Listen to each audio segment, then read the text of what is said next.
Bonjour Magali, Bonjour. merci beaucoup d'être à mes côtés aujourd'hui pour nous partager ton histoire à toi, ton parcours. Avec plaisir. Comme souvent, mais je le précise encore aujourd'hui, c'est Tony qui s'occupait de ton casting.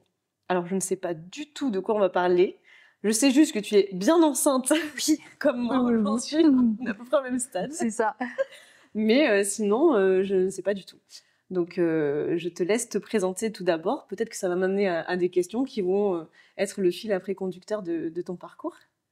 Du coup, Magali, je suis maman de 2 petits garçons, Eden qui a eu 7 ans au mois de mars et Elio, le deuxième, la petite tornade, qui a eu 2 ans fin juillet. Voilà, je me suis lancée sur les réseaux pendant ma première grossesse, mais vraiment au tout début parce qu'en fait, je suis tombée enceinte et j'avais pas grand monde enceinte autour de moi. Je découvrais vraiment la grossesse, c'était quelque chose voilà, que je découvrais. Je suis tombée enceinte sous pilule, donc c'était pas quelque chose de prévu. Je l'ai découvert, je crois que j'étais à 4 ou 5 mois, je me souviens plus trop. Sérieux? Ouais. Aux urgences, j'avais mal au ventre, je suis allée aux urgences et ils m'ont dit, ah bah félicitations, pardon. C'est pas vrai. Ah si, le médecin m'a fait venir dans son bureau, il m'a dit, félicitations, j'ai dit, mais... Ok, donc voilà, et comme j'avais pas grand monde autour de moi, j'avais déjà un petit Insta à moi, Ouais. je me suis lancée sur Insta et petit à petit, ça a pris, j'ai fait plein de partages, plein de découvertes. Ok. On a avancé aussi dans la grossesse et dans ma maternité avec Eden, qui a été un petit peu le début du moins particulier, et on s'est vite retrouvés tous les deux en fait, et à partir de ce moment-là, j'ai beaucoup plus partagé et c'est là où j'ai rencontré plein de monde sur Insta et que j'ai ma toute petite communauté qui a commencé à se faire. Le principal, c'est le partage et c'est vrai que j'ai des mamans, maintenant ça fait 7 ans, 8 ans même, du coup, qu'on se suit, qu'on se parle. J'ai déjà fait plein de rencontres. Enfin, il y en a qui sont vraiment rentrés dans mon cercle intime, quoi. Elles sont venues à l'anniversaire d'Eden. Enfin, voilà, c'est vraiment, c'est vraiment, enfin, la plupart, de toute façon, de mes abonnés sont là depuis très Tout début, quoi. Ouais. Ok. Donc, 2 enfants, bientôt 3. Oui. Tu partages ta vie. C'est ça. Du coup. Tu dis, alors on peut peut-être commencer par là, tu as dit que tu étais tombée enceinte donc, de ce premier enfant sous pilule. Ouais. Et tu l'as su vachement tard, 4-5 mois. Ouais, parce que pour moi, je prenais la pilule en continu. Ok. Donc, j'avais pas mes règles. Et je me posais pas la question, en fait. C'est vrai que pour moi, voilà, je prenais la pilule tous les jours. Mais c'est la deuxième fois que ça m'arrivait, puisque j'avais eu une première grossesse avant qui, malheureusement, s'était terminée en fausse couche. Mais j'étais tombée également sous pilule, enceinte. Mais voilà, moi, je m'étais dit, bon, c'est qu'il faut, t'as pas de chance. 2 fois de suite. Ouais. Voilà. Et c'est vrai que c'était difficile parce que c'était pas forcément dans mes projets, mais là, à 4-5 mois, t'as pas le choie, en fait. Mais tu peux que le garder, en fait. C'est ça, voilà. La question ne se posait plus. De toute façon, Dieu merci, il est là et heureusement. Mais voilà, c'est vrai que ça a été... même si j'avais 27 ans quand je l'ai appris, ce qui peut paraître un peu tard pour certains, moi, j'étais dans mes études, j'étais un peu carriériste à ce moment-là. Enfin, je me voyais pas du tout être maman pour le moment. Avec le papa, on ne se connaissait pas. Enfin, c'était un tout début d'histoire. Et en plus, donc là, voilà, la réaction de cet homme. Alors, il l'a plutôt bien pris. C'est surtout par la suite, en fait, où j'ai découvert son vrai lui, je pense, et c'était pas du tout une bonne personne. Ça a été une grossesse très compliquée. Ça s'est fini. Eden, je crois, il avait 3 semaines. Je me suis retrouvée à la rue. Enfin, ça a été, ça a été très compliqué. Mais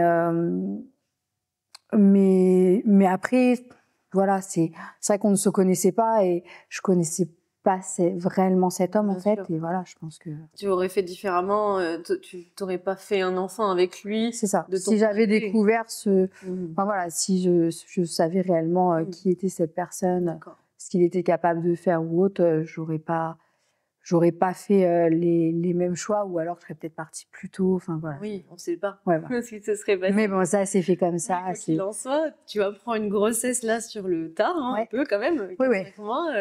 Et toi, comment tu le vis, cette annonce?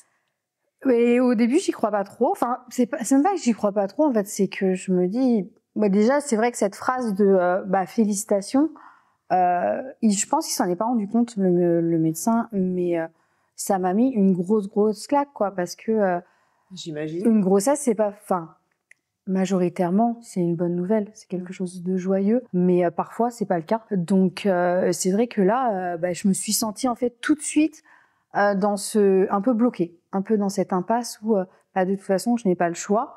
On me félicite déjà, on cherche pas, à savoir comment ça se passe. Surtout que j'avais vraiment très mal, et du coup après j'ai compris pourquoi, forcément.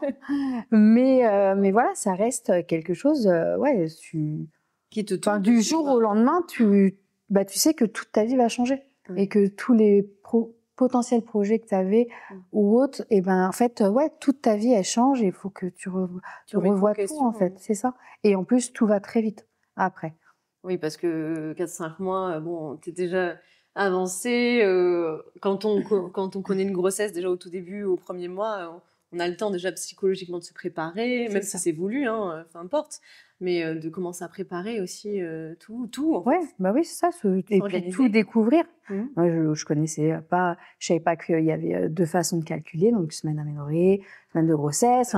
Il y avait plein. En fait, j'ai tout découvert sans m'être projetée avant, en me disant ça serait cool. Et si je devenais maman, et si j'essayais, voilà. D'accord. Et la grossesse, comment elle se passe Ça a été difficile parce que du coup, il y avait quand même beaucoup de violence, que ce soit psychologique, physique ou autre. C'était pas une belle grossesse. C'était assez violent, et c'était pas une très belle grossesse. T'as été malade ou? Ouais, par contre, dès que je l'ai su, les nausées, vomissements sont arrivés. Mais vraiment, quasiment le lendemain. Ça, c'est dingue.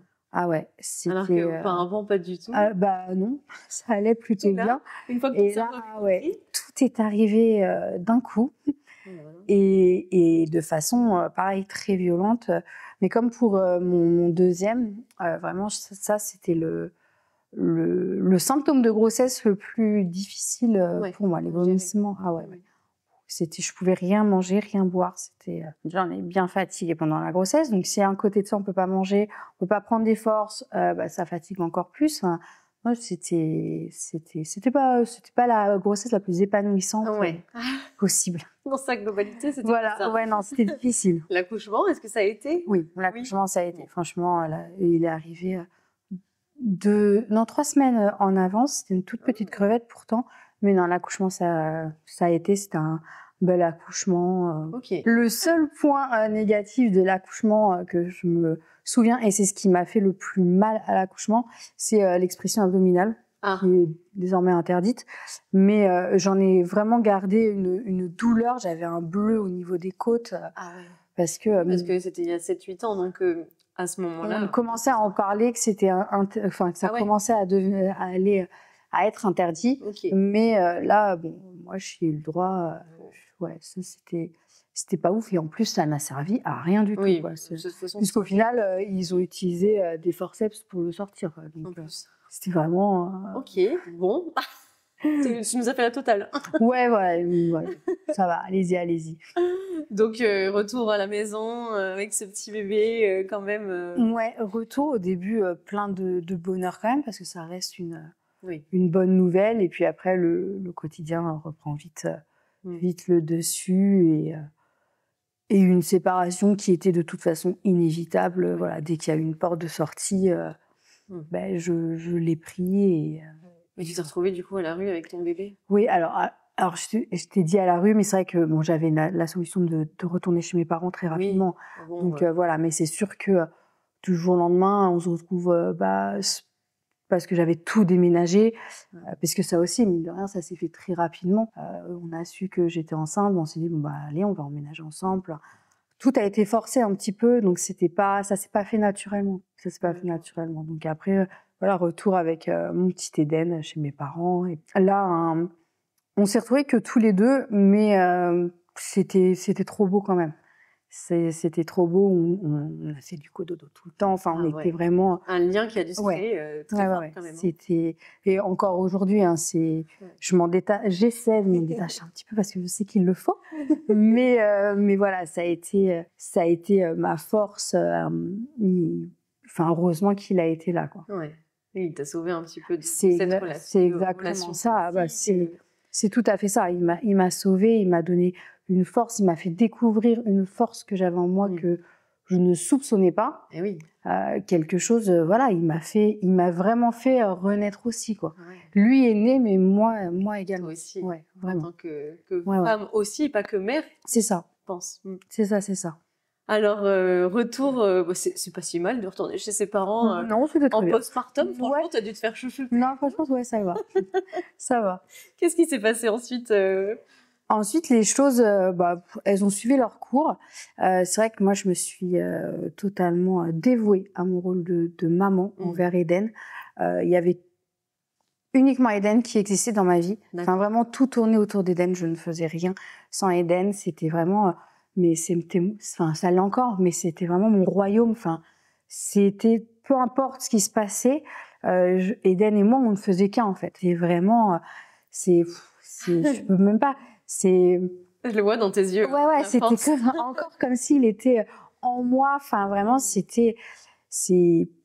sais pas, c'est Eden, il porte très bien son prénom en plus. D'ailleurs, c'est quand même un joli signe aussi. Oui, j'ai pensé de suite. Mais donc, on grandit tous les deux, moi en tant que femme et maman, et lui en tant que petit garçon. Il fait plein de choses, je partage son quotidien sur les réseaux. Tout le monde me dit « mais il est grave en avance, mais c'est abusé tout ce qu'il fait ». Et moi, j'avais 0 point de comparaison. Donc, j'en parle à mon pédiatre. Mon pédiatre m'a dit « Oui, c'est vrai, faudra faire des tests HPI ». Petit coup, je dis « Mais qu'est-ce que c'est ?» Vraiment, je connaissais pas du tout. Surtout à l'époque. Et en plus, il était encore tout petit. Donc, je me dis « il a 1 an, fichu-lui la paix, en fait. C'est un bébé. » Oui, 1 an, là. Ouais. Mais c'est vrai qu'il a commencé à parler assez tôt. Il a marché, il avait 10 mois, je crois, à peu près. Il faisait des puzzles, les animaux, il faisait les comptines. Enfin, vraiment. Alors, maintenant, oui, je me rends compte que c'était tôt. Et encore, j'aime pas dire ça parce que tous les enfants, voilà, ils font leur vie comme... Enfin, à un moment donné, ils se rattrapent tous de toute façon. Bien sûr. Voilà. Et donc, je dis, ok, mais laissez-le tranquille, là, c'est un enfant, voilà. Oui, c'est un bébé. Voilà, autant du jour au lendemain, tout va s'arrêter. Malheureusement, c'est ce qui s'est passé. Arrivé vers ces 18 mois, tout s'est arrêté. Plus de paroles, plus d'alimentation. Avec Eden, on a fait la DME. Ouais. On n'est pas passé par les purées, etc. Et il a arrêté de manger. Le sommeil est devenu très compliqué. La propreté aussi, parce qu'il commençait à être propre. Tout s'est arrêté. Tout en même temps ? Ouais. Mais vraiment quasiment du jour au lendemain aussi. Ça a été donc bizarre. Je prends rendez-vous avec notre médecin qui me dit ça y est, tous les enfants ont une période de régression, ne vous inquiétez pas.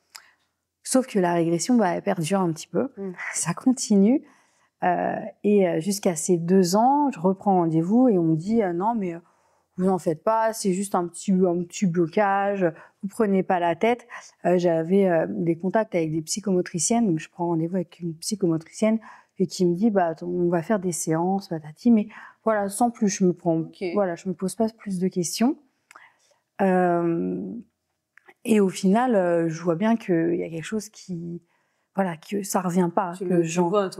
J'entends plus de maman. Même ça. Ah ouais, ça c'est ce qui m'a fait le plus mal, le plus de mal. Genre, le seul point où il n'y avait pas de différence de régression, c'était tout ce qui était motricité.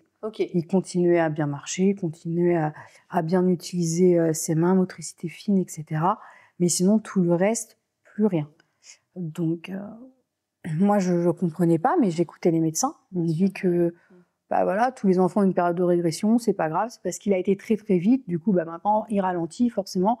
D'accord, en fait, je laisse un peu le temps passer. C'est une explication valable pour toi, de toute façon, surtout sortie de la bouche d'un médecin, j'imagine.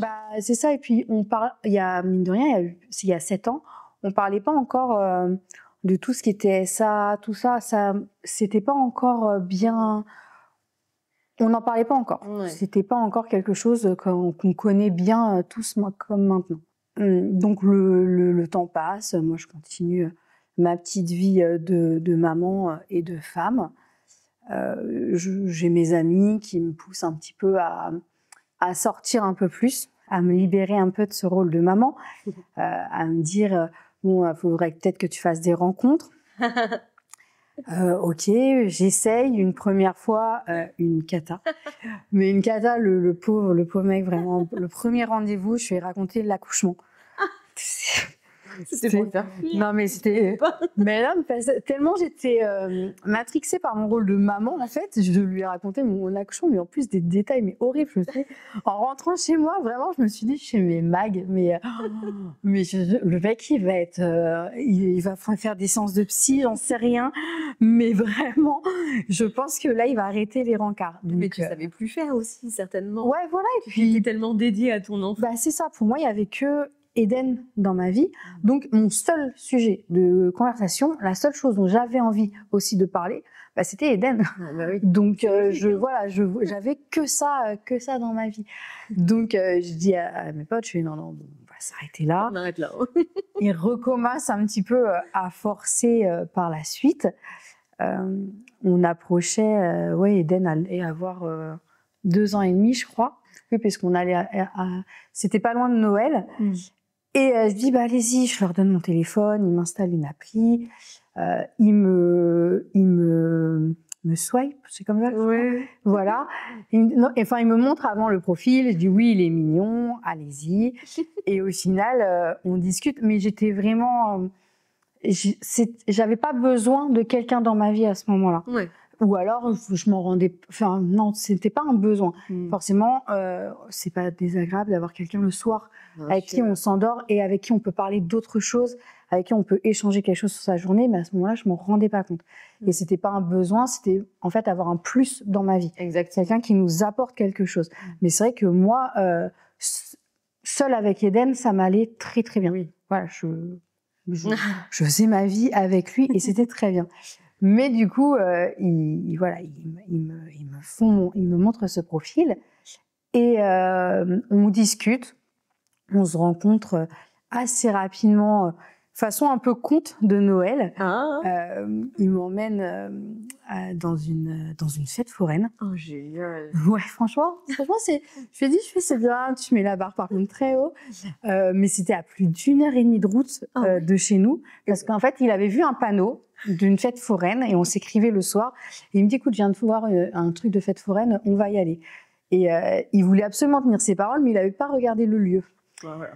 Donc, je préviens mes copines, j'envoie sa plaque de voiture parce que je suis un petit peu parano. Génial. Ouais, non, mais je me suis dit, non, on sait jamais. Hein, écoute, je regarde beaucoup de documentaires en plus de tueurs en série. Donc, bon.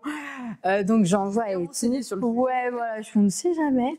Donc, au final, on passe une journée franchement top, pleine de petites péripéties. Genre, le premier verre qui m'emmène boire, c'est dans un PMU parce que j'avais trop envie de faire pipi. Si, je te jure, dans le Nord et tout. Enfin, vraiment, j'ai rien contre les gens du Nord, mais vraiment, c'était un peu le cliché. Voilà, c'était un peu le cliché. Vraiment, c'était trop drôle. Ah bah attends. Et fête foraine, tout ça, et au final, on s'est plus jamais quittés. Ouais, c'est vrai. Ouais. On s'est plus jamais quittés, alors que lui comme moi, c'était notre premier rencard. Notre premier vrai rencard depuis un moment. Ok. Et ouais, on s'est plus quittés.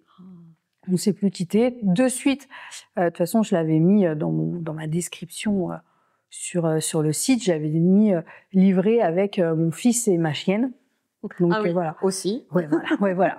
Je l'avais mis tout de suite que j'étais pas seule et parce que voilà, c'était le plus important. Je lui avais parlé d'Eden de suite aussi. Mais voilà, ça s'est fait très naturellement. Il n'a pas rencontré par contre Eden de suite. Ça a mis un peu plus de temps parce que ça aussi, c'est quelque chose qui était important pour moi, de pas faire rentrer n'importe qui dans notre vie. Et je voulais que la personne soit solide, parce que peu importe l'enfant, pour moi, c'est L'enfant s'attache également énormément à la personne. Surtout aussi petit comme ouais, ça. voilà. Il n'avait pas forcément de repères paternels. Donc, hormis son papa qui voyait de temps en temps et mon papa à moi, son papy. Mais voilà, là, ça allait être quelqu'un qui allait faire partie de son quotidien. Et il faut aussi avoir les épaules pour accepter un enfant, en fait. Bien sûr. Voilà, tout le monde ne naît pas avec la paternité ou la maternité en soi. C'est pas le tien aussi, quoi. C'est ça. Donc voilà, je voulais être sûre. On en a énormément parlé. Et au final, ça s'est fait qu'un jour, le père d'Eden m'appelle, me dit oui, Eden est malade, etc. Je lui dis, il me dit qu'il vomit énormément. Donc je lui dis, écoute, soit emmène-le chez le médecin ou fais quelque chose. Oui. Moi, j'étais loin. Et en fait, Alex me dit, Bouchon, puisqu'il s'appelle Bouchon, me dit, écoute, on va le chercher. On l'emmène aux urgences. Il s'est pas posé de questions. Voilà, il m'a dit, il me fait non, mais lui, il fait rien, nous, on va le chercher, on va aux urgences. Donc, on est parti aux urgences et c'est là qu'il a rencontré Eden pour la première fois. Ça s'est fait comme ça. Il a pris les choses en main. Ouais, en fait. De suite. Et je pense qu'il voyait que déjà, j'étais très inquiète du fait que je voyais que mon fils était malade et qu'il n'y avait pas forcément de réaction. Et voilà, T'étais pas avec lui surtout. Voilà. Et il m'a dit, non, mais un enfant, il est malade, on l'emmène aux urgences. Voilà. Il n'a pas réfléchi. C'est ça. C'était naturel. C'est ça, exactement. Et voilà, par la suite, donc, il a rencontré Eden. Eden a fait vite partie de notre quotidien à tous les deux. On a décidé d'emménager ensemble, tous les trois. Je quittais papa et maman. Ils étaient un petit peu tristes, mais bon. Et tout ça, ça s'est fait, bim, confinement. Ah oui, ok. Donc, on a emménagé avec 0 meuble, puisqu'on avait tout commandé et tout a été bloqué. Oh là là. Donc, moi, je cuisinais sur un truc de camping, on dormait sur un matelas gonflable. Enfin, franchement, total. Ah ouais, vraiment. On avait un tout petit bout de canapé, puisque toutes les livraisons étaient bloquées. Confinement, le pays était arrêté, mais ça a été génial. D'amour et d'eau fraîche, hein. Exactement, et franchement, ça a été... Moi, on dit demain, on reconfine, mais bien sûr, dans les mêmes conditions, franchement. En plus, pour le tout début de cette vie à 3... c'était qui tout double. C'est ça. Parce que lui n'avait jamais vécu avec d'enfant ni rien, et un enfant de 2 ans, 2 ans et demi, ça bouge. Donc ça chamboule aussi un quotidien, et au final, ça s'est super bien passé. Et pendant tout ce confinement-là, on a énormément observé Eden. Et on s'est dit, vraiment, il y a quelque chose qui ne va pas. Eden, si jamais il faisait des bêtises ou autre et qu'il se faisait punir, il rentrait dans des crises de fou rire énormes. La nuit, il se réveillait en crise de fou rire. Il y avait toujours pas de parole. Il mangeait pratiquement pas. Vraiment. Faisait pour le nourrir, du coup, c'était pas. Alors, en fait, il mangeait uniquement soit des frites, soit des gnocchis au fromage, et c'est encore le cas d'ailleurs aujourd'hui. Mais on a vraiment passé une grosse partie du confinement à l'observer et à le regarder, parce qu'il n'y avait plus de psychomote, plus rien. On n'était que tous les trois, voilà. Et on se rendait bien compte que, effectivement, il y avait quelque chose qui avait un mal-être en lui, quelque chose qui n'allait pas. Ouais. Donc, je prends rendez-vous avec des médecins. On me dit que je m'inquiète trop, que je suis une maman poule. Je demande des examens neuro. Pareil, on me dit que non, c'est un caprice de maman. Wow, c'est violent. Sérieux? Alors non. Quand même, tu as des éléments... puisque là, à 2 ans et demi, il y avait vraiment rien. On me dit non, mais c'est juste un petit retard. Il y a plein d'enfants qui ont des retards comme ça, vous en faites pas. Là, c'était même plus que du retard. Si tu dis qu'il partait en fou rire la nuit. Mais voilà. Nous, c'est ça qui nous a alertés. C'est vraiment ces crises de fou rire incontrôlables qu'on s'est dit, mais là, il y a quelque chose, là, ça ne va pas. Donc, j'étais obligée de mentir. Je leur ai dit que c'était la psychomote d'Eden qui demandait des examens neuro pour avoir des ordonnances. Donc, on a pris rendez-vous dans un hôpital. C'était pareil, je crois que c'était au mois d'août, août 2020, puisque oui, on sortait du confinement. Et là, donc bilan génétique, bilan sanguin, IRM. Je passe la journée à l'hôpital. Au début, Bouchon reste avec moi. Puis il se fait vite éjecter par les infirmières parce que c'était une personne. Sauf que pareil, ça, ils se sont pas rendus compte. Mais moi, j'étais... Mais toi, tu te retrouves toute seule, quoi. C'est ça. Et Bouchon, pour le coup, c'était vraiment mon pilier. Et il m'a... Enfin, là-dessus, on a tout vécu ensemble. Et donc, il m'a attendu sur le parking toute la journée dans la voiture. Parce qu'il voulait pas rentrer, quoi. Il voulait vivre ça aussi avec nous. Le médecin revient le soir, me dit bilan génétique, ça va, le bilan sanguin, tout ça, les tests, tout ça, ça va. Donc je souffle. Tu souffles un petit peu. Et là, elle me parle de l'IRM et elle me dit par contre, il y a une masse au cerveau. Et là, il y a plus, j'ai plus d'images, plus de son. Je leur demande juste si je peux appeler Bouchon pour qu'ils viennent parce que moi j'entends plus rien. Donc ils acceptent, ils me disent oui, appelez-le. Alex arrive et en fait il nous explique. Mais moi j'étais vraiment moi il y avait que le mot masse dans le cerveau. Et il nous explique en fait que Eden a un kyste au cerveau qui fait la taille d'une balle de tennis, donc dans la tête d'un petit garçon qui a eu 3 ans. Que c'est assez grave, que ça compresse une grosse partie de son cerveau, qu'il y a des gros dommages et qu'il va falloir opérer. Et là, je réalise pas. Je suis là, je me dis mais en fait, vraiment, il y a juste le mot masse qui est resté. Ça résonnait, ça bourdonnait. Enfin, mais comme on peut voir dans les films ou autres, mais vraiment, j'ai eu cette sensation où j'étais plus là et j'entendais juste un bourdonnement et je voyais l'infirmière qui essayait de me parler, Alex qui était là, et Dieu merci, il était là. Il a pu écouter un peu plus. Ouais, voilà. Et en plus, il est très, très posé, il voit toujours aussi le positif pour lui, il est très plein d'espoir et tout.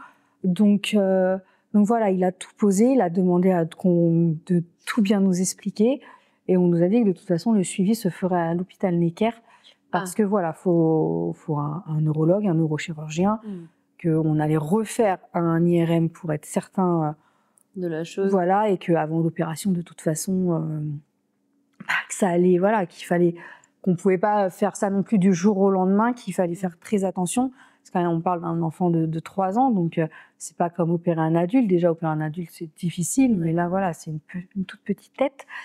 Et du coup, on nous renvoie chez nous avec ça. Vous repartez tous les 3 à la maison en te disant que tous ces médecins-là ne t'ont jamais un peu écouté, quoi. C'est ça, que je l'ai senti de suite, dès la régression, en fait, qu'il y avait quelque chose, enfin, que c'était pas normal. Et ça, pareil, je peux pas te l'expliquer, je peux pas l'expliquer, mais c'est pareil, c'était en moi, je sentais qu'il y avait quelque chose qui n'allait pas. Et c'est pour ça que j'avais été aussi insistante avec les médecins, parce que je sentais qu'il y avait, que c'était pas normal. On avait beau me dire tous les enfants ont une période de régression et tout, ok, je peux l'entendre, mais là c'est pas le cas. Là il y avait quelque chose, je le voyais dans les yeux de mon fils. J'avais perdu mon fils. C'était plus. Dans son regard même, ça. Ouais, voilà, c'était plus Eden. Donc. Et donc peut-être par rapport à un choc, ils t'ont dit que ils savent pas en fait. Ils savent pas, et honnêtement, je pense que et de toute façon, pas savoir, et oui, peu importe, on ne saura jamais. Donc j'ai pas envie de me rendre malade, de me torturer l'esprit, de me faire plein de scénarios possibles. Moi là, ce qui compte, c'est qu'il aille bien, et c'est de tout faire pour son épanouissement. Voilà. Qu'est-ce qui s'est passé après ça? Vous avez dû prendre une décision pour une opération, faire des Non, il n'y avait pas le choix. De toute façon, c'était opération où le kyste allait encore plus grossir, et là, c'était une cata. Donc, on a refait des examens. Effectivement, le kyste était bien présent au niveau du devant du lobe droit, juste derrière l'œil droit, en fait. Ah oui. Et il écrasait une grosse partie du cerveau. Parce que, ouais, la taille d'une balle de tennis, c'est conséquent. Surtout dans le cerveau d'un pomme, bébé, quoi. Enfin... Ouais, voilà. Déjà, dans la taille d'un cerveau adulte, c'est énorme. On prend une pomme, on la met à côté de nous, franchement, c'est balèze. Donc là, tout va très vite, on fait les examens. C'était, de toute façon, c'était le jour de l'anniversaire de Bouchon. On nous appelle 2 jours avant, et on nous dit, il sera opéré le 22 octobre. ok, donc on a 2 jours pour se préparer, Oh là faut qu'on fasse les allers-retours parce qu'il faut prendre rendez-vous anesthésiste, etc. Ouais. On nous explique qu'ils ne vont pas retirer le kyste parce qu'il y a un Ok. risque de cécité, qu'ils perdent la vue et que le kyste est beaucoup trop gros. Donc en fait, qu'ils vont le ponctionner, qu'ils vont le dégonfler un peu comme un ballon, qu'ils vont le dégonfler, qu'ils vont le laisser à plat. Parce en soi, on peut vivre avec un kyste dans le cerveau. Il y a beaucoup de personnes qui en ont, qui s'en rendent même pas compte. Mais là, ce qui pose vraiment problème, c'était la taille. Et donc, nous, de toute façon, on est obligé de suivre. On ne peut pas dire non. Et puis, on voulait que ça arrive vite parce que pour nous, on se disait, plus on attend, de toute façon, plus les dégâts vont être importants. On nous promet une opération miracle. On nous dit, on nous dit que, allez, à 99,9%, tout va revenir dans l'ordre. On te certifie ça. Le neurochirurgien, vraiment, nous. Et c'est ce qui a été le plus difficile parce que, malheureusement, c'est pas ce qui s'est passé. C'est clairement pas ce qui s'est passé. Donc vient l'opération. Je dois laisser mon petit garçon partir. Il se rendait compte, lui, de ce qui se passait? Je sais pas. De toute façon, il était à moitié shooté tout le temps. Oui. Il le shootait tout le temps. Il a dû faire un test Covid, une horreur. Enfin, voilà, en plus, voilà, c'est vraiment tombé dans la période où tout le monde, pendant le Covid, parce que pareil, là, à Necker, je devais être toute seule, je devais rester toute seule. Enfin, ça a été, pendant, on est resté à l'hôpital 14 jours, je crois. Enfin, voilà, ça a été, Et là, tu n'avais pas le droit d'être accompagnée? Non. C'est fou. On se voyait dans le hall d'accueil parce que Bouchon, malgré les 1h30, 2 heures de transport, venait tous les jours pour me voir. Franchement, heureusement qu'il a été là et de toute façon, il était aussi impliqué que moi. Et il est parti le premier jour en larmes. Parce qu'il voulait pas nous laisser, quoi. Il voulait pas laisser Eden. On faisait des visios tout le temps. Enfin, ça a été une horreur. Et puis, les images, les sons. Déjà, on était dans un service, où il y avait beaucoup d'enfants opérés. On était déjà, c'est une ambiance très particulière. Et je vois tous ces petits bonhommes et tout, qui sont d'une force incroyable, qui rigolent et tout, alors que nous, adultes, on subit ça, on est là, on gémit, on se plaint, et eux, vraiment, ça, c'est pareil, c'est une leçon. Ils m'ont donné tellement de force, ces enfants, je me disais, mais j'ai pas le droit de pleurer, quoi, parce que regarde ce qu'ils vivent, quoi. Et je vois, pareil, mon petit Eden, donc, qui part pour l'opération. Là, je m'effondre, j'ai attendu qu'il soit plus là. J'ai rejoint Bouchon dans le hall d'accueil parce que voilà, je voulais pas du tout rester seule, de toute façon. C'est impossible. Voilà, c'était pas du tout envisageable. Et je regardais mon téléphone toutes les secondes parce que le numéro devait m'appeler à la fin de l'opération. Donc l'opération a duré 5 ou 6 heures. Et donc je retourne en salle de réveil et là, une horreur. On est à tous les enfants qui se réveillent des opérations, mais donc dans des gémissements de douleur, dans des pleurs de douleur, dans des états. Eden avait la tête totalement défigurée, mais vraiment il avait un œdème, un hématome énorme, et je vois mon petit garçon comme ça. C'est horrible. On rentre dans la chambre, les nuits, tu vois ton enfant pleurer. Déjà quand on a son enfant qui est malade.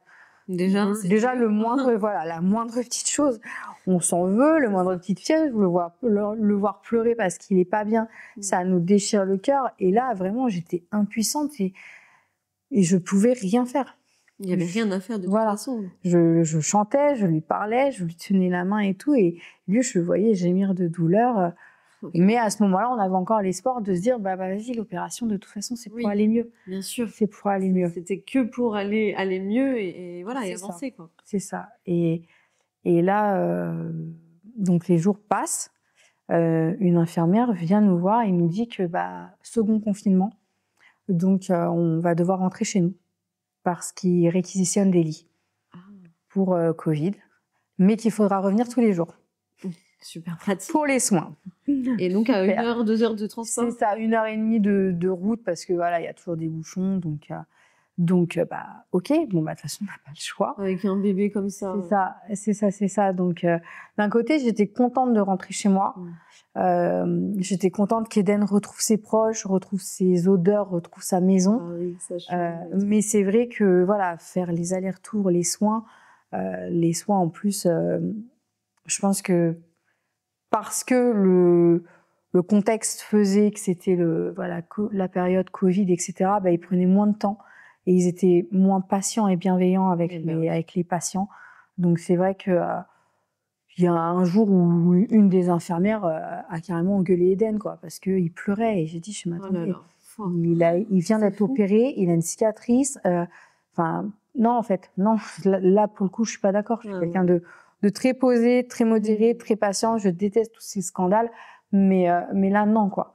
Là, non. Trop, là. Laissez-le, comprenez-le, mettez-vous juste à sa place. Et ces soins-là, ils pouvaient pas être faits à la maison Mais non, parce que le neuro voulait vraiment bien suivre le cours de la cicatrice et ce qui les inquiétait, c'était l'œdème. Il a gardé un œdème plus d'1 mois, vraiment le visage déformé. Pendant plus d'1 mois, c'était assez, enfin c'était pas très beau à voir. Autant la cicatrice ça a été, mais c'était vraiment l'œdème qui les inquiétait. D'accord. Donc il fallait surveiller ça tous les jours. Puis au final, il s'est résorbé de lui-même, et c'est vrai que ça a pris du temps. D'accord.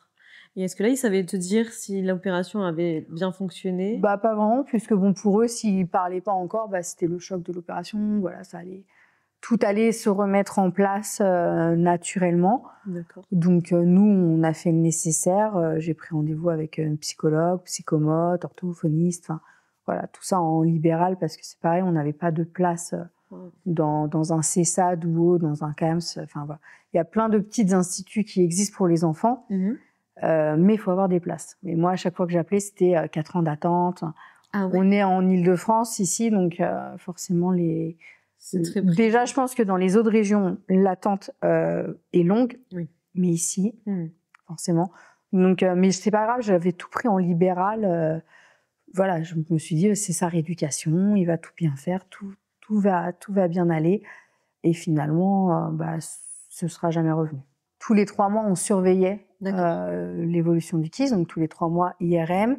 Ensuite, on est passé à tous les 6 mois, tous les 9 mois, tous les ans, jusqu'à maintenant que je touche du bois, le kyste n'a pas rebougé. Donc maintenant, on le laisse tranquille parce que voilà, il est traumatisé des hôpitaux maintenant. On se gare juste sur le parking. Il vrille totalement. Enfin voilà, c'est violent. Du coup, le neurochirurgien nous explique le fait que Eden n'ait pas repris la parole, etc. parce que finalement, le kyste est arrivé, enfin, c'est vraiment développé là où le cerveau de l'enfant commence réellement à créer des bonnes bases solides et à fixer, entre guillemets, ses bases. D'accord. Et que, du coup, c'est un petit peu tout est déplacé, tout est déconnecté, donc voilà. Ils savent pas te dire si ça va revenir un jour, si non. Tu sais pas où non, vous allez, quoi. Eden travaille très dur pour. Il travaille fort. Je me dis, si jamais il parle pas, c'est pas grave. Il est heureux, il est plein de vie, il est super épanoui. Moi, je veux qu'on trouve un moyen de communication pour se comprendre, parce que juste quand il est malade, c'est très difficile de comprendre ce qu'il a puisqu'il ne montre pas. Actuellement, il nous fait... nous, on a l'impression que c'est des migraines, puisqu'il va d'un coup être très très mal, vomir, on a vraiment l'impression qu'il a mal à la tête. Donc là, j'ai relancé la neurologue pour avoir un peu un retour d'examen. Mais de toute façon, il est handicapé, il est déclaré maintenant handicapé, donc suite à l'opération. On sait que on a juste de l'espoir.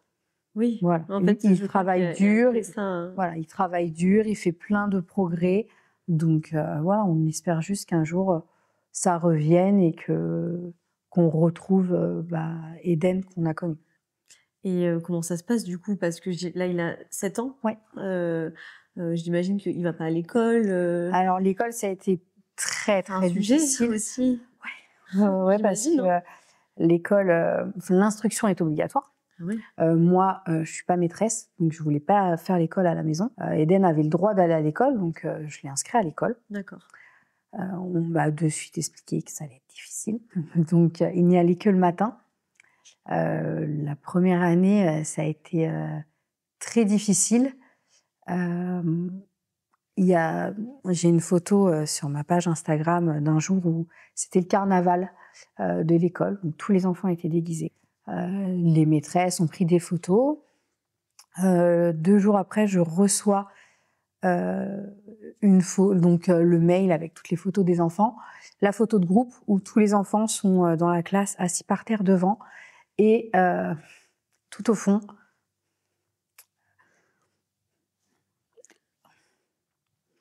de dos, à genoux sur un tapis, Eden, devant la porte. Tout seul. Tout seul. Et ça m'a brisé le cœur, vraiment. Je me suis dit, je savais que c'était difficile quotidiennement parce que voilà, une classe avec 25 élèves, dont un qui a des besoins particuliers. Voilà, je me doutais bien qu'il n'était pas non plus intégré à 100%, mais se prendre cette réalité et se dire qu'en plus le mail est envoyé à tous les parents. Enfin vraiment, j'ai... Vous êtes confronté à l'image en fait. C'était vraiment l'image de ouais. que tu retrouvais, oui. j'imagine. Au C'est ça. Là, je me suis dit, waouh. On a pris rendez-vous tout de suite, Bouchon et moi, avec la directrice, la maîtresse, tout. On a appris qu'il l'avait perdu plusieurs fois dans l'école. Et tout ça, ils nous le disent, mais d'une manière très naturelle, pour nous expliquer que, de toute façon, Eden, c'est très compliqué. Et je me dis, mais pourquoi, en fait? Déjà, il ne vient que le matin. La directrice me dit, sinon, il faudrait que vous le déposiez de 9h30 jusqu'à 10h30, sur le temps de la récré, quoi. Non, mais... Enfin, et des choses comme ça. Et là, on a vraiment senti un rejet, alors qu'on habite un tout petit village. Enfin voilà, on n'est pas non plus dans une grande ville où les classes, ils sont à plus de 32 élèves. Je dis pas, 24 élèves, c'est déjà énorme. Moi, je pourrais pas gérer 24 enfants. Mais là, c'était une telle violence. Et de toute façon, j'avais partagé cette photo directement sur Insta, tellement j'étais en colère, mais j'étais aussi triste et je me suis dit, mais ça c'est pas normal. Et je sais qu'Eden, c'est pas le seul à vivre ça.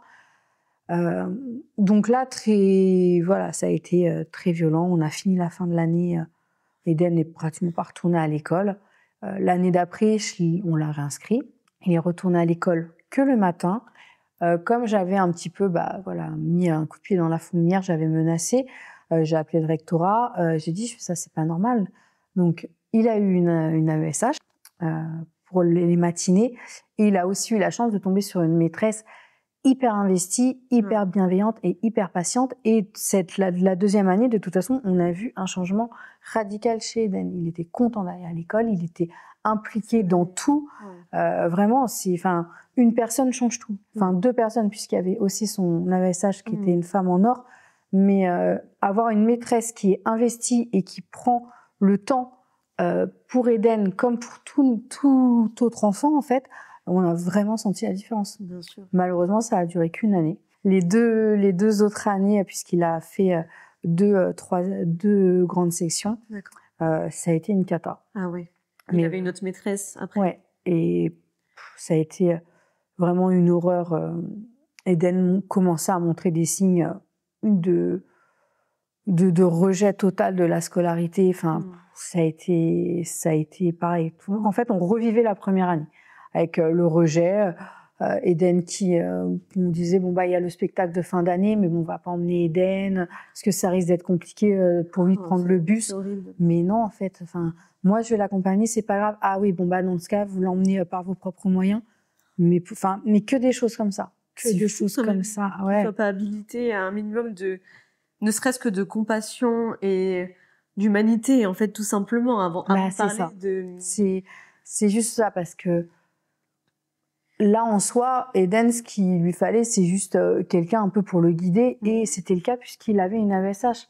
Donc, il n'y avait pas vraiment d'excuses. Mais par la suite, on a appris que l'AESH s'occupait aussi d'autres enfants. Enfin, pour la deuxième année, j'ai même dû faire un article dans Le Parisien, parce que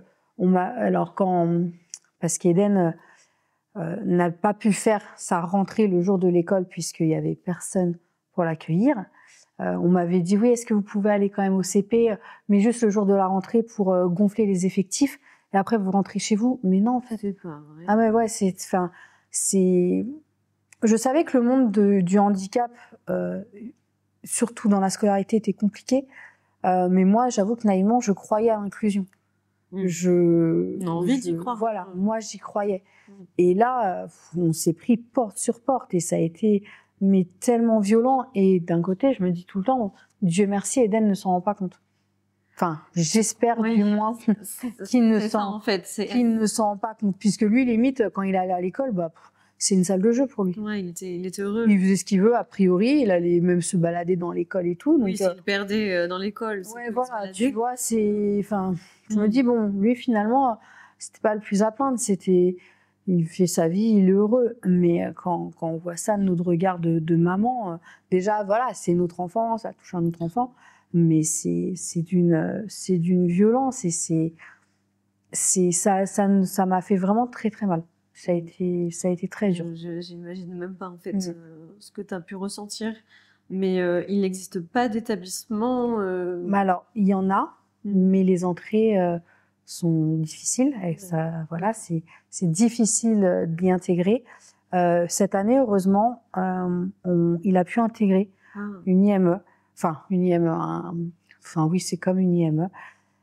Donc, c'est un centre où le matin, il a école, comme l'école, et après, psychomote, sport, médiation animale, piscine, enfin, de 8h30 à 16h30 avec la cantine, tout. Voilà. Mais c'est très rare. Nous, on a énormément de chance, surtout qu'on n'a pas de diagnostic pour l'autisme, parce que c'est vrai que je te l'ai pas dit, mais suite aux dégâts causés dans son cerveau, ce qui se rapproche le plus du handicap, on va dire, d'Eden, c'est l'autisme. C'est les troubles. Il a un spectre autistique et on attend qu'on nous pose enfin un diagnostic, mais comme voilà, il y a l'histoire du kyste qui vient se mêler à tout ça, on est autiste, on le devient pas. C'est la phrase qu'on me sort tout le temps. Je savais pas, tu vois. Voilà, donc on nous dit tout le temps ça. Et donc c'est très difficile de rentrer dans ce type d'établissement, surtout à 6-7 ans, voilà, de l'intégrer. Mais il y a une telle demande que... Ah oui, ça veut dire qu'il y a autant d'enfants qui sont en demande. Ouais. De plus en plus, et je ne saurais pas dire pourquoi, mais en tout cas, il y en a de plus en plus. D'accord. Tu vois, on le sait pas, ça, quand on n'est pas là-dedans, quand on n'est pas confronté à ce sujet. Enfin, moi, je savais même pas qu'il y avait des centres qui... Je te pose la question justement parce que quand tu me racontes qu'à l'école, ça se passait comme ça, je me dis, mais pourquoi il n'existe pas des établissements? Il y en a, alors que bon... Il y a aussi des écoles qui sont très inclusives. Hein. Bien sûr, pas tout le monde, voilà, je mets pas tout le monde dans le même panier. Là, c'est vrai que les éducatrices d'Eden m'ont dit qu'il y avait eu déjà pas mal de soucis avec cette maîtresse-là, avec cette école-là, au niveau de l'inclusion, qu'ils ont dû intervenir souvent, malheureusement. Donc ça, c'est triste quand même, parce que tu interviens une fois, t'es pas censé. Tu vois, c'est comme j'ai fait donc l'article dans le Parisien, puisque j'avais fait un post sur Insta qui a été énormément relayé. J'ai énormément d'abonnés, voilà, qui ont mentionné plein de monde. J'ai même la télé qui nous avait contactés, mais ça me faisait trop peur en fait voilà, parce que c'est bien de médiatiser ces choses-là, mais voilà, là, parler à la télé sur des talk shows ou quoi, je me suis dit, j'ai pas non plus envie de ramener de mauvaises choses sur Eden. Il y a du bon et du moins bon, donc je me suis dit bon, là le Parisien, voilà, c'est quelque chose, voilà, c'est un journal, c'est bien. Et donc l'article sort, le lendemain on trouve une AESH à Eden, voilà, tout le monde nous appelle, oui, vous en faites pas, on a la solution, etc. Ah ouais. Ouais, d'accord. Et c'est triste d'en arriver là. Ah ouais, c'est franchement dommage d'en arriver là. Oui, parce que toi, parce que tu as osé parler et que tu as la chance aussi, la possibilité de faire un article, tu as accès à tout ça. C'est ça. Mais comment font les autres parents? C'est ça. Ils sont dans l'ombre encore. Et c'est exactement ça. Et je pense très souvent aux mamans qui sont aussi isolées. Parce que bon, moi, j'ai la chance d'avoir quand même du monde autour de moi. J'ai Bouchon, j'ai ma famille, j'ai des amis, j'ai Insta.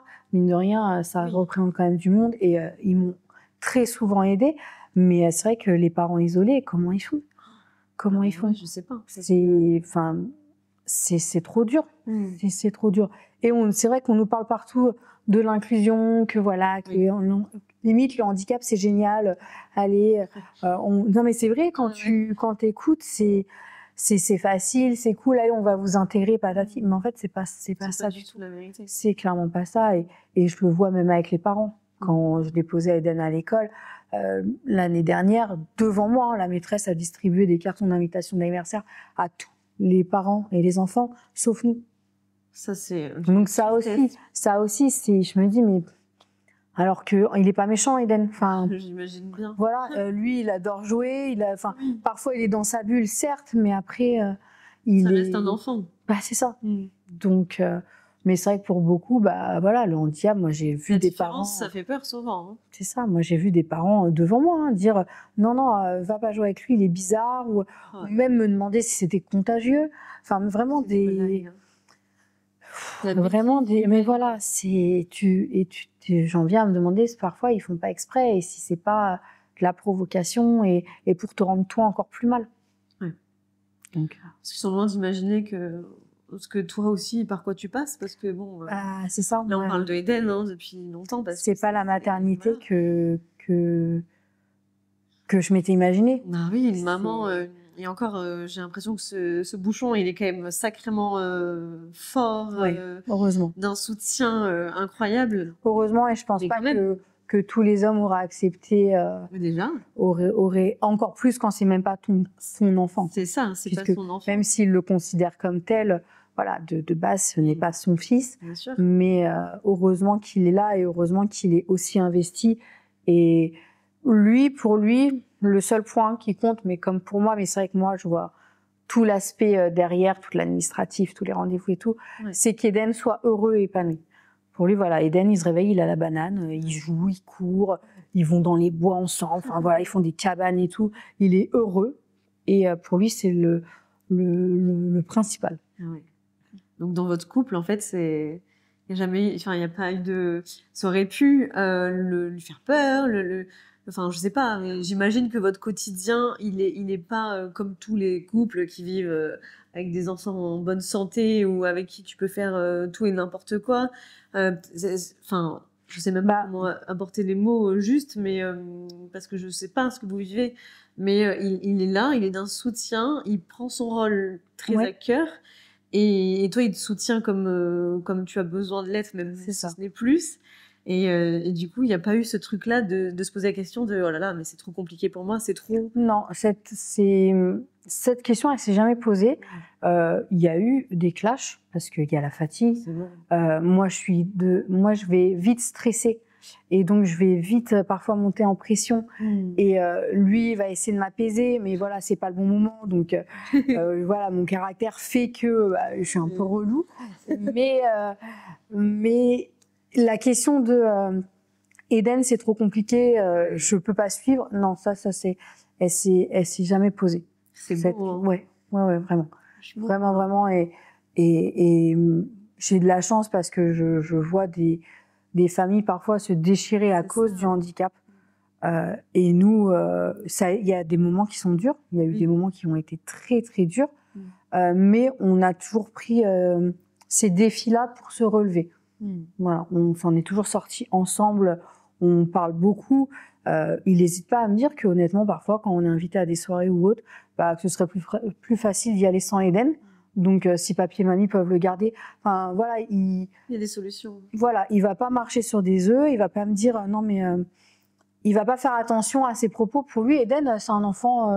Oui. Voilà, il le considère comme un enfant. C'est ça. C'est vrai que parfois, on a des invités ou autres à la maison. Ils peuvent peut-être le trouver brusque ou dans sa manière de parler d'Eden, mais parce que pour lui, il fera jamais aucune différence. Ouais. C'est pas parce que Eden est handicapé que il doit avoir entre guillemets un traitement de faveur et il bouscule même parfois Eden et de toute façon les deux ils ont une relation. C'est intéressant comme point de vue en fait. Ouais. Je trouve ça très bien de faire alors que ça. Moi je suis plus protectrice et que je fais attention à tout et que voilà non, mais attention, faut faire. Enfin, c'est Eden aussi, non, mais tu sais, c'est Eden. Okay. Et alors que lui, non, quoi. C'est non, mais Eden ou pas, enfin, c'est un enfant. Donc, il n'est pas dans le déni sur le handicap et sur tout ce qu'il a vécu. Mais par contre, pour lui, on n'a pas à mettre Eden dans une case pour autant. Ouais. Non, c'est bien. Je trouve ça bien, justement. Ouais. Il essaye plein de choses avec Eden, ça fonctionne pas, ça fonctionne pas. Et du coup, vous avez, tu as dit que tu avais 2 enfants nés, là, bon, le 3e, il va arriver bientôt, mais ce 2e, alors, c'était le projet Alors, cette fois-ci? Alors oui, alors petit Elio, de toute façon, on avait toujours parlé d'avoir d'autres enfants. Pendant 2 ans, c'est pas qu'on a essayé, mais je me protégeais pas. Je prenais plus de moyens de contraception.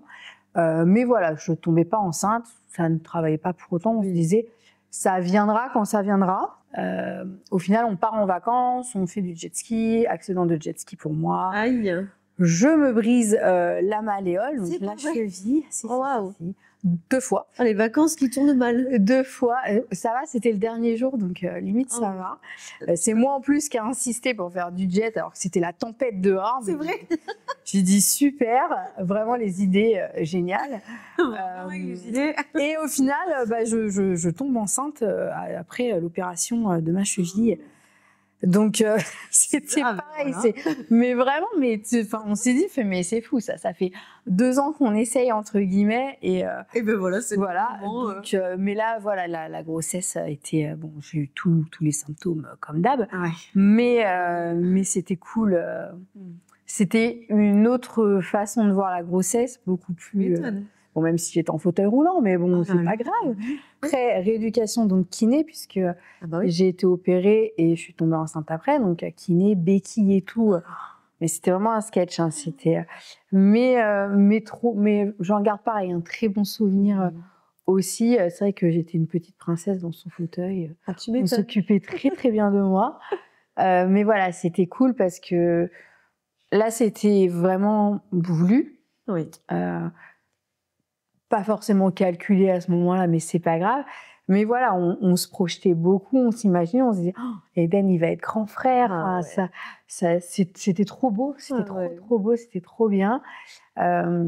Au final, on se prend un week-end en amoureux, encore dans le Nord, pour aller à Lille.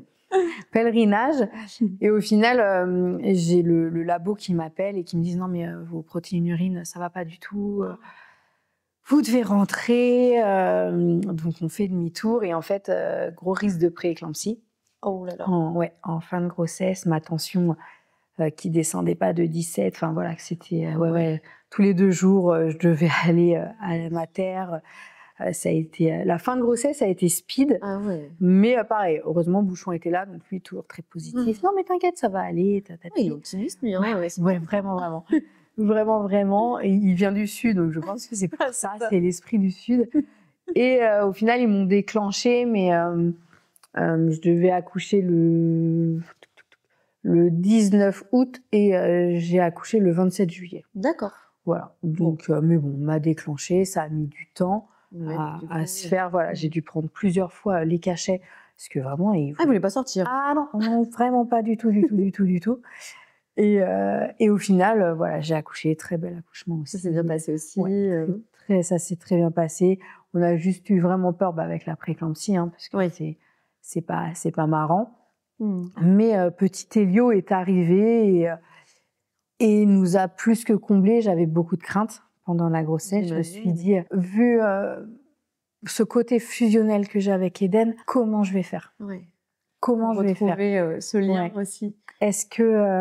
Est-ce que j'aimerais si fort?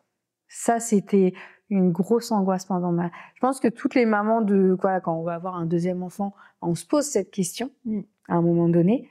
Mais là, moi, c'est vrai que je me dis, mais comment, avec tout ce que j'ai vécu avec Eden, en plus, il y a rien qui va pouvoir de plus haut que ça. Et au final, la question, elle s'est même pas posée, quoi. Voilà, tu vois, t'as la réponse. Parce que mais ta question, c'est vrai. C'est naturel. Tu sais pas. C'est naturel. C'est vrai que parfois, on se dit, c'est un peu tabou, on n'ose pas trop le dire.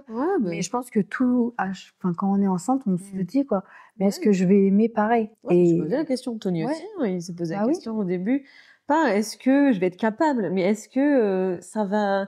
Parce que forcément, c'est pas le même enfant, pas la même personnalité, ils vont pas faire les mêmes choses. C'est ça. C'est bizarre. Donc, mais même encore maintenant, parfois on me dit, est-ce que tu préfères Eden à Elio? C'est horrible comme question. Des questions horribles, hein, mais je dis, c'est pas la même chose. Je vais pas dire que je les aime pareil. Ouais. C'est un amour différent. Ils sont exactement au même niveau, au niveau de mon amour.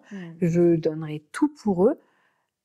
Eden, forcément, j'ai ce côté beaucoup plus protecteur. Elio, je découvre mais tellement de choses merveilleuses. Je découvre une maternité. J'ai plein d'échanges avec lui. Enfin voilà, il y a un réel échange entre lui et moi. On fait plein de choses ensemble malgré qu'il n'ait que 2 ans.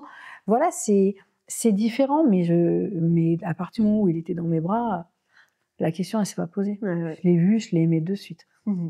Un deuxième petit garçon, du coup. Oui. Nous on aime les garçons. Et alors, pareil, retour à la maison, donc la rencontre avec son grand frère. Trop bien, Eden est venu parce que voilà, la maternité, il n'y avait pas de visiteurs acceptés, même les fratries. Donc ça, c'était un peu difficile pour mon petit cœur de maman, mais bon, c'est pas grave. Il est venu me chercher à la maternité le jour de la sortie. Il a voulu aider Bouchon à porter le cosy et tout, donc trop mignon. Non, trop mignon et il est très délicat avec son frère. Ça se passe très bien malgré toutes les craintes que certaines personnes ont voulu me mettre en tête en me disant mais t'as pas peur, fais quand même attention, il est handicapé, il peut être un peu violent. Non, moi j'ai toujours fait confiance. Moi j'ai confiance en Eden.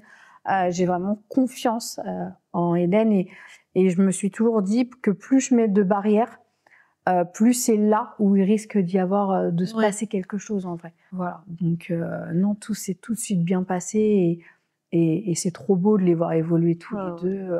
Ils se chamaillent comme des frères. Enfin voilà, c'est des frères. Hein. Donc, ils ont leur lien à eux. Ouais, c'est ça. Ils vont être autant câlins que ils vont faire la bagarre pour une barre de chocolat, enfin ou un jouet. Enfin voilà, c'est une vraie fratrie.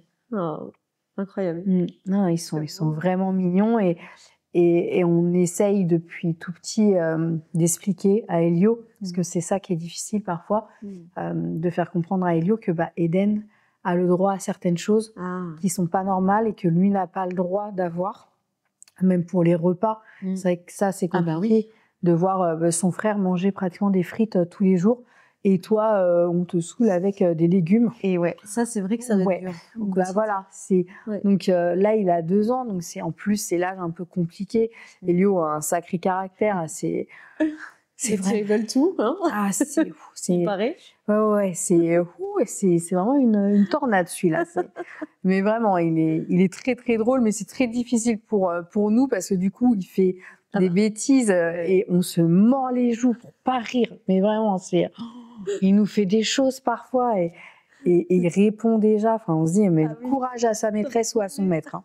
L'année prochaine, je me dis, ça va être chaud.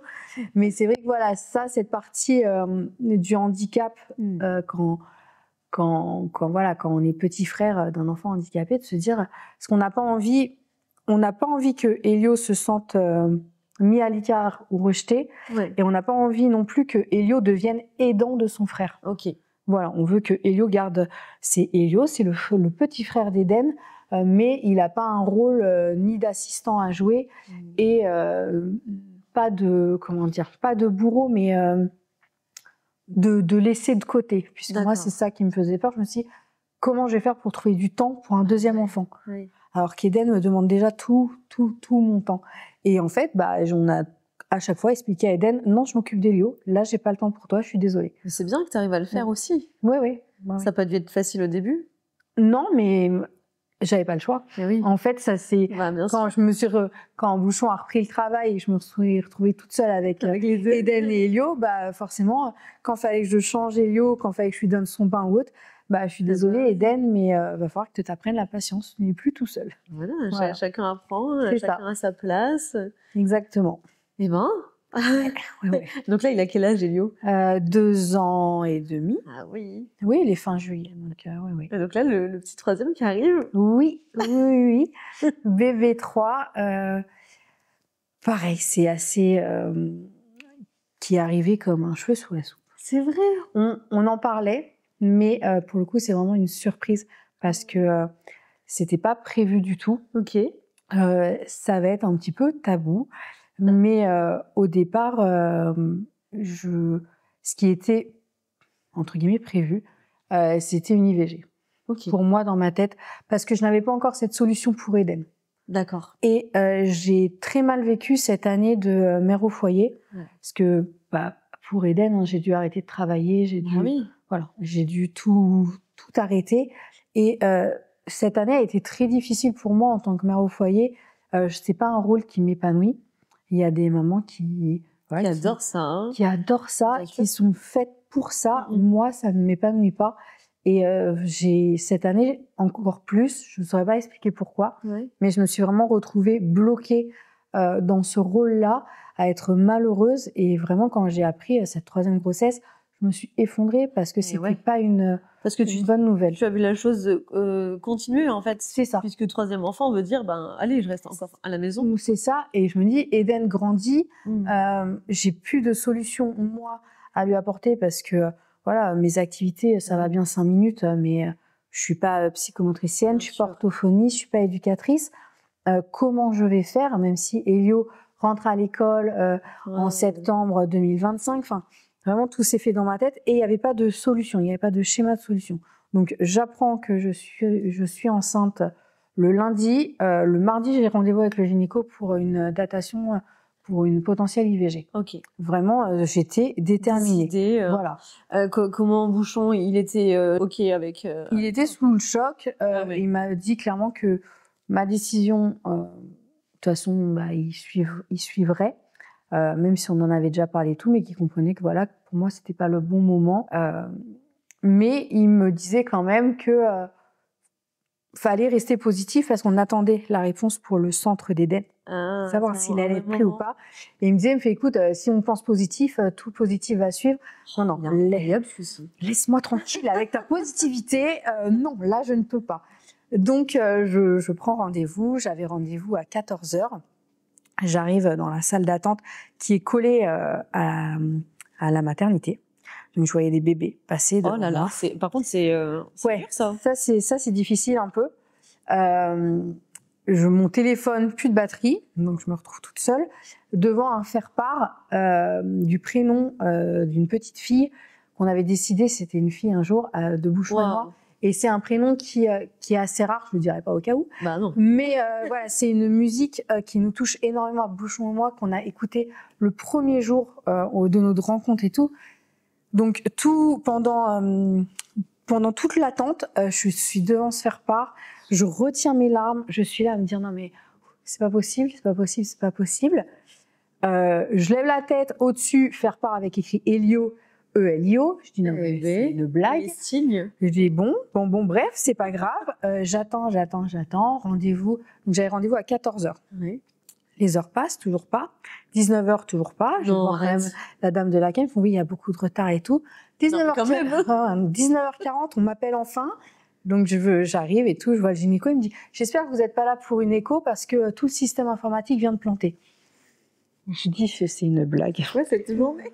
Je dis mais c'est une blague et vraiment je refusais d'écouter cette voix dans ma tête qui me disait tout ça c'est un signe. Tout ça, c'est des signes. Avec tout ça, quand même, là. Ouais, je bloquais. Donc, il me dit, revenez demain, tout sera remis en ordre, je vous donne rendez-vous à 13h. Ok, je rentre, j'appelle Bouchon, je m'effondre, je lui dis, s'il te plaît, me parle pas de positivité ou de signes, s'il te plaît. Parce que voilà, pour moi, j'avais pas d'autre choix. Enfin, c'était pas un choix du cœur, ce que je comptais faire, mais c'était le plus raisonnable pour moi aussi. Et pour notre vie à tous les trois, pour pas qu'on court partout, pour pas qu'on soit parce qu'avec Eden, avant qu'il soit au centre, j'avais des rendez-vous tout le temps, matin, après-midi. Voilà, on faisait que ça, d'être dans la voiture tout le temps. Et je me suis dit, je peux pas apporter ça. Déjà qu'Elio, le pauvre, il doit nous suivre dans tout ça. Je vais pas imposer ça à un autre enfant. Donc, le lendemain, je prends rendez-vous. J'arrive à 13h. Je demande à l'accueil, avant, Bouchon me dépose, il me dit, sa petite phrase quand même, me dit, tu n'es obligé de rien. Je lui dis merci, mais je m'en vais. Donc, j'arrive à l'accueil et je demande tout de suite, est-ce qu'il y a du retard? Ils me disent, 3-4 heures. Arrête. Et là, je dis, je m'en vais. Je leur dis, je suis désolée. Je suis habituée à ce qu'il y ait tout le temps du retard là-bas. Là, quand même. Parce que, comme c'est collé à la mater, ils sont souvent appelés pour des urgences et tout. Voilà, donc, je dis, non, je suis désolée, je m'en vais. Donc, je rappelle Bouchon. Et je lui dis, il me dit, prends du temps. Il me fait arrête d'être dans le speed comme ça. On vient juste d'apprendre que tu es enceinte. Pose-toi, prends du temps. On va faire du shopping un peu. Voilà, il me fait voilà, arrête là de te rendre malade, de te faire des nœuds au cerveau. Prends du temps. Donc, on rentre à la maison, les jours passent. Moi, j'avais que ça en tête quand même. Et en plus, j'avais voilà cette petite voix qui me fait regarde les signes, regarde les signes, regarde les signes. Et il disait non, tais-toi, va-t'en loin de moi. Et au final, un soir, Bouchon rentre du travail et il m'avait préparé tout un discours. Il m'a dit, écoute, regarde tout ce qu'on a déjà surmonté, regarde tout ce qu'on a déjà vécu.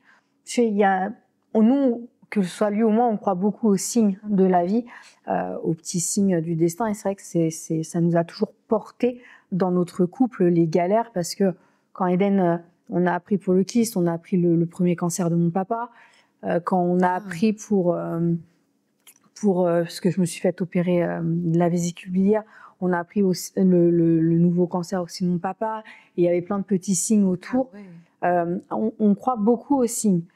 Donc, il avait préparé son petit discours et il me fait voilà, si on pense positif, si on y croit, je fais, regarde là tout ce qu'il y a sur notre chemin. Je fais, on en a toujours parlé, on en a toujours voulu. Je fais, et voilà, lui. Et il me sort caché dans son dos une petite peluche avec une petite paire de chaussettes. Il me fait, moi, tu sais ce que je veux. Je fais, là, tout est pour toi. Et donc voilà. Bon, là, tu peux pas. Voilà, là, j'ai dit OK. Et le lendemain, le centre nous appelle pour nous dire que c'est OK pour Eden. Bon, là, il te faut pas. Voilà, donc là j'ai dit OK, bon, c'est bon, allez. On y va. Voilà, je m'avoue vaincue. C'est bon, je laisse tout. Et au final, voilà, c'était une très bonne nouvelle. Fatigante, un peu éprouvante, parce qu'il y a toujours cette notion de voilà, ça fait toujours un petit peu peur. Et surtout que ça me paraît énorme de passer de 2 à 3. Ben, c'est souvent ça aussi. 3 enfants, on se dit toujours, waouh, alors il y a tout qui va devoir changer, la voiture. Ouais, famille nombreuse de suite. Oui, voilà, en fait, c'est ça. De 2 à 3, j'ai l'impression que c'est plus compliqué dans la tête des gens. Ouais. Autant, c'est vrai que l'arrivée d'Elio, ça s'est fait. Il nous a vraiment rajouté ce petit bonheur, mais sans encombre, en fait. On ne s'est pas senti. Ça n'a pas été un poids en plus. Et que là, je me dis, 3, ça me. Mais tout me rassure en me disant que finalement, c'est plus simple de passer de 3 à 2 que de 2 à 1. J'ai entendu ça déjà, ouais. Donc, je me dis, on verra. Comment s'inquiéter quand on a un bouchon comme ça à côté de soi? Franchement, c'est vrai. C'est vrai que je trouve ça. Souvent, c'est les femmes, enfin, souvent. Les femmes, on a tendance à dire, oh, ça va, allez, 2, 3, bon. Et les hommes, c'est plus, oh là là, l'organisation, comment on va faire. Oui, c'est le sommeil qui le. Ouais, bah, tu vois. Qui le tracasse le plus. C'est vrai. Et Elio, il dormait pas beaucoup? Si, les deux, ils ont fait leur nuit après la mater, en rentrant à la maison. Oui, si, allez, le 3e, il va nous faire vivre. Ouais, on s'est dit, on sait jamais, quoi. Non, mais on sait que de toute façon, il y a les biberons quand même, voilà. Il y a le lever la nuit et tout, mais. Oui, voilà. C'est ça qui le. Ouais, voilà, sinon il y aura de la vie encore en plus à la maison, c'est cool. Et alors, 3e garçon, on garde le secret? Pour le moment, on ne dit pas. Nous, on sait, mais pour le moment, je ne dis pas encore. Trop forte. Ouais. Ouais. Savoir. On a notre petite préférence, mais... mais vous ne le savez pas, vous? Si, nous, on sait. Ah, ok. Nous, on sait. D'accord. Ah, j'ai eu peur, parce que alors là, encore plus. Non, pour le moment, on garde... On attend de le dire à tous nos proches, et après, voilà. Quasiment... je vais suivre ça de très près, en tout cas. Oui. Cette mois-là, le terme, il est pour quand? Normalement, c'est le 12 janvier. Ok. Avec ma chance, je pense que je vais accoucher à Noël. C'est ça, je voulais dire. Ouais, voilà, je sens un bébé Père Noël. Bon, il arrivera quand il arrivera. C'est un très beau cadeau de Noël. Voilà. Mais j'espère que je vais tenir le plus longtemps possible, qu'il n'y aura pas d'histoire de prééclampsie, même si là, ma tension, elle commence déjà. Ça monte un petit peu, je suis à 12, je crois, quelque chose comme ça. Okay. Bon, l'anémie, ça c'est classique, je sais que je vais avoir le droit à ma petite perf de fer, mais voilà. Bon, il faut se ménager. C'est ça. C'est un peu tranquille, mais bon, c'est pas évident, surtout quand il y a déjà 2 enfants à la maison. C'est ça. Et pourtant, j'ai déjà l'impression de me reposer énormément parce que bah ouais, j'ai de la chance d'avoir mes proches, d'avoir Bouchon. Enfin, c'est vrai que je croyais pas forcément à cette vie-là, après tout ce qui a pu m'arriver au début, à rencontrer quelqu'un d'investi. Et c'est vrai que dans ce qu'on voit, dans ce qu'on peut lire, il y a souvent beaucoup de négatifs, même sur la maternité, sur la grossesse, sur les conjoints qui n'aident pas, etc. Moi, j'ai décidé de me rapprocher au positif. On me le répète tellement tout le temps que voilà, et c'est vrai que je dis si, c'est possible, en fait. Et merci de le dire, parce que effectivement, enfin encore plus du coup sur Insta et tout ça, tout ce qu'on voit passer avec la charge mentale chez la femme, on n'en parle jamais chez l'homme par contre, c'est dingue, mais elle existe aussi. Hein, je pense qu'on on est aussi, enfin moi je le vois, hein, c'est je prends tout pour moi. D'ailleurs à la réunion pour le centre, c'est ce que Bouchon il a dit aux éducatrices, parce que moi je le vivais un petit peu mal depuis avoir Eden toute la journée avec moi. Donc je leur ai dit, pour Eden je sais que ça va aller, hein, c'est moi, il va me falloir un peu de temps. Et Bouchon il leur a dit, elle va apprendre à ne plus tout gérer. Et c'est vrai que même lui parfois il essaye de s'investir ou de gérer un peu plus. Et non, en fait c'est moi parce que j'aime aussi tout gérer, je me l'impose. Mais c'est pas forcément bon pour moi, pour mon rôle de femme, pour mon rôle de maman. Et c'est vrai qu'apprendre un peu à déléguer, et même si le papa il fait pas à 100% comme nous, parce que je vois avec mes copines, c'est souvent ça le truc, quoi. Oui, mais moi je fais pas comme ça. Ah oui, mais ça m'énerve quand il fait comme ça ou autre. Et en fait, se dire, il a juste une façon différente. Exactement. De faire, en fait. Et c'est pas forcément grave. Non, moi je sais que la place. Ouais, voilà. Moi je sais que là, c'est Bouchon qui gère les 2 enfants. J'ai aucun doute. J'ai pas envie de lui envoyer un message pour lui demander si tout va bien. Oui, parce que tu sais que ça va. Voilà. Et puis au pire, s'il fait quelque chose où il se plante, où il fait quelque chose que moi je ne ferai pas, c'est pas grave. Enfin, je sais très bien qu'ils sont en sécurité, que ils sont aimés, ils sont en sécurité. C'est ça. C'est sûr que avec Elio, par exemple, ils vont faire du skate. Bon. Mon cœur de maman, c'est peut-être mieux que je sois loin de ça d'ailleurs pour éviter, pour éviter un mini infarctus. Mais voilà, il a son. Enfin, je trouve que c'est important de leur laisser leur place, sans être tout de suite dans cette négativité de ouais mais regarde, ou si on sort, une fois il est sorti avec Elio et il avait oublié un biberon, il m'a appelé, il m'a dit je suis en galère, j'ai oublié le biberon et tout, mais c'est pas grave en fait.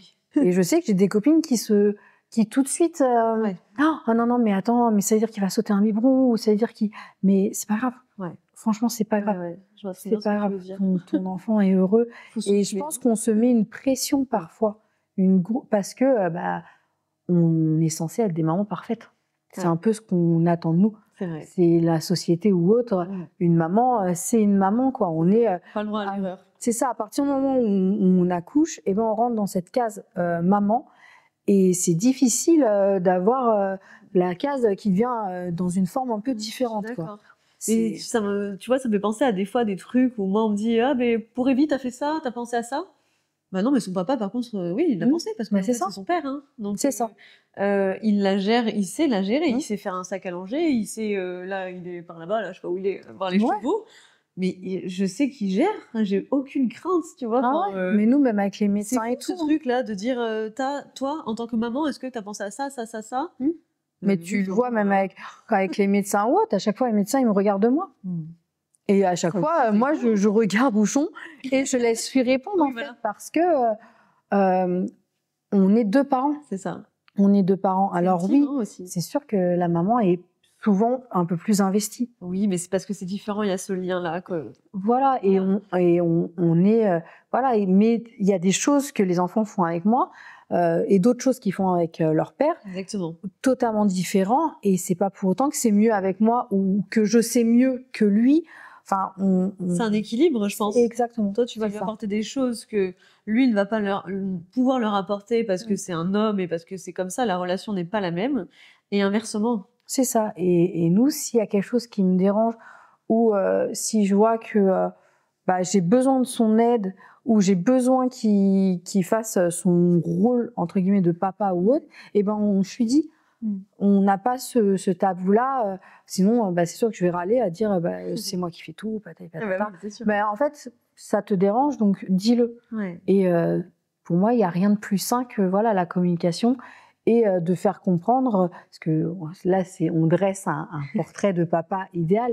Oui. Il y en a qui sont qui n'ont pas cet investissement-là et qui se disent c'est à la maman un peu de tout faire ou se décharger en disant elle sait mieux que moi, c'est ça en fait. Inné. Alors que non, il suffit de dire écoute, là pause, c'est à toi de le faire. C'est à toi de le faire. Je suis d'accord. Et si tu vois, mais même le papa oser dire ouais mais attends ça je suis pas sûre de moi, je veux bien gérer mais aide-moi ou guide-moi ou dis-moi juste si je fais ça bien. Voilà. Je suis d'accord.